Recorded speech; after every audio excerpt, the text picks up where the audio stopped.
اور یہ تو قرآن کہہ رہا ہے، وہ اللہ کا رسول جو ساری امت کے لیے روتا روتا روتا دنیا سے اٹھ گیا اور ایسا رویا کہ کوئی نبی نہ رویا، ایسا تڑپا کہ کوئی نبی نہ تڑپا، کہ اللہ کو ہزاروں دفعہ تسلیاں دینے کے لیے جبریل بھیجنا پڑا، قرآن بھیجنا پڑا کہ آپ اتنا غم کیوں کرتے ہیں، آپ اتنا کیوں روتے ہیں۔ ایک دفعہ میں نے وہ آیات جمع کی تھی جن میں اللہ تعالیٰ نے اپنے نبی کو تسلی دی ہے، وہ اتنی بن گئی کہ ان کو لکھنا مشکل ہو گیا میرے لیے۔ وہ 100 سے زیادہ آیات بنتی ہیں جس میں اللہ تعالیٰ تسلی دے رہا ہے، لعلک باخع نفسک الا یکونوا مؤمنین، لعلک باخع نفسک علی آثارہم ان لم یؤمنوا بهذا الحدیث اسفا فلا تذهب نفسک علیہم حسرات ما انت علیہم بوکیل لست علیہم بمسیطر ما انت علیہم بجبار من کفر فلا يحزنک کفرہ من کفر فلا يحزنک کفرہ ولقد نعلم انک یضیق صدرک بما یقولون۔ اس قسم کی آیات جن میں اللہ کہہ رہا ہے میرے حبیب اتنا غم نہ کر، اتنا غم نہ کر، اس قدر غمگین اپنی امت کے لیے۔ اس کے باوجود آپ کا گلہ قرآن میں سن لو، جب ایسے نافرمان جو کبیرہ گناہ کرتے کرتے مر گئے، اس بددیانتی میں، شرابوں کے پینے میں، نماز کے چھوڑنے میں، کبیرہ گناہوں میں غرق ہو کے مر گئے، تو یہی اللہ کا رسول جو ہمارے لیے رویا بھی اور تڑپا بھی، یہ نا فلا تذهب نفسک علیہم حسرات، یہ آیت اس مضمون میں ایسی زبردست آیت ہے کہ اس کو اردو زبان میں منتقل نہیں کیا جا سکتا، کہ جو اللہ تعالیٰ نے آپ کے اندر کے سینے کا غم، حسرات اور فلا تذهب نفسک علیہم حسرات، ان الفاظ میں جو اللہ نے اپنے محبوب کے سینے کا غم بیان کیا ہے، اللہ کی قسم کوئی زبان اس کا ترجمہ نہیں کر۔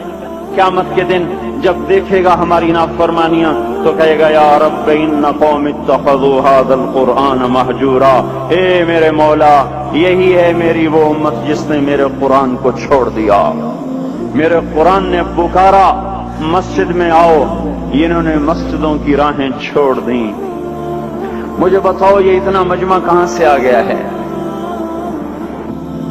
یہ اس میں سے 1/3 باہر سے آیا ہوگا، یہ 2/3 تو سارا گلستان کالونی کا ہے۔ ان کے قدم باقی 5 نمازوں میں کیوں نہیں اٹھتے؟ یہ کہاں چلے جاتے ہیں؟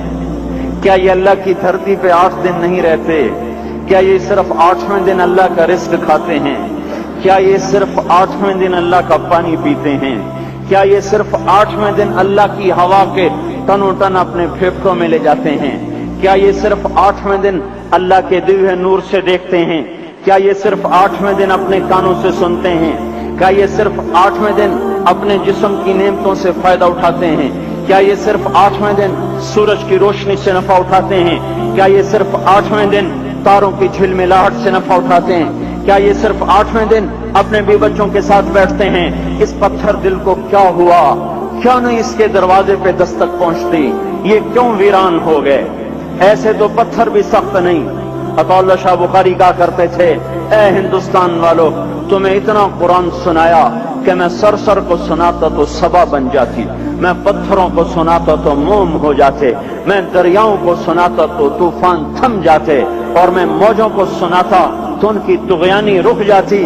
پتہ نہیں تم کس مخلوق، کس چیز سے بنے ہو، کس خمیر سے بنے ہو، تمہارے سینوں میں دل نہیں ہے، پتھر ہیں، اور پتھر سے بھی زیادہ کوئی سخت ہے، اشد قسوة من الحجارہ، پتھر بھی اللہ کی حیبت سے لرزتا ہے اور کانپتا ہے، پر تم کون سے انسان ہو، کیسے سینوں میں دل لیے پھرتے ہو کہ 5 دفعہ اتنا بڑا بادشاہ تمہیں پکارے حی علی الصلاۃ حی علی الصلاۃ۔ ایک تھانے دار پکارے گلستان کالونی کا کہ تمہارا سمن ہے آ جاؤ، تو سر پہ پاؤں رکھ کے بھاگے، ڈی سی پکارے تو کام چھوڑ کے بھاگے، اور تمہارا زمین آسمان کا بادشاہ تمہیں دن میں 5 دفعہ پکارے اور کانوں پہ جوں نہ رینگے، اور 8ویں دن مسجد کو آ رہے ہوں۔ کیا 8ویں دن کھانا کھایا ہے؟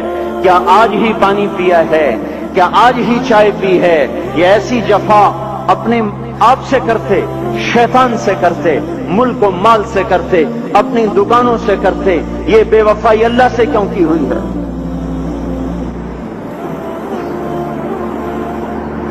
جس زمین پہ سجدہ نہ ادا ہو،